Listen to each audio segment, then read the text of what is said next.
hanggang Ama.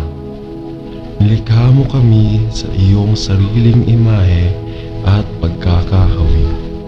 Ngunit ang kasalanan ay bumabalot sa isipan ng mga tao.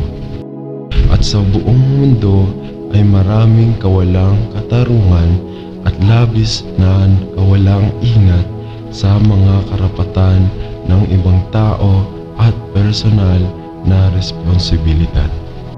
Panginoon, kapag Ikaw ay binubukod mula sa mga puso at budhi ng mga tao, ang hindi may iwasang resulta ay ang mga tao ay nagdudurusa at Panginoon.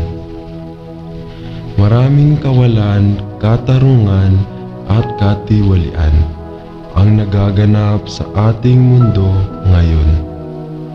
Hindi lamang sa buhay ng mga individual, kundi pati na rin sa mga koridor ng kapangyarihan at mga silid ng konseho ng maraming bansa. Ipinagdarasal namin ang Panginoon na ituwid mo ang lahat ng mga kamalian na nagaganap sa ating mundo at ipagtanggol ang mga hindi makatarungang tinatrato.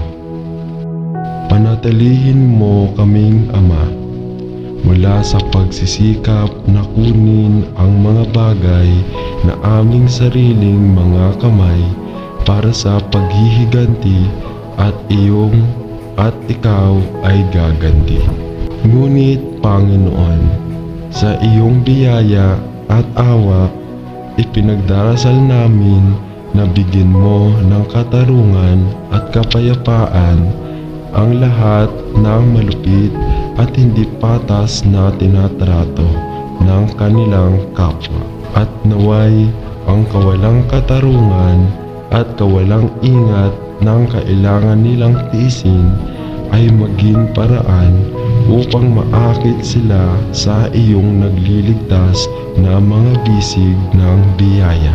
Hinihiling namin ito sa mahalagang pangalan ng Panginoong Hesus. Amen.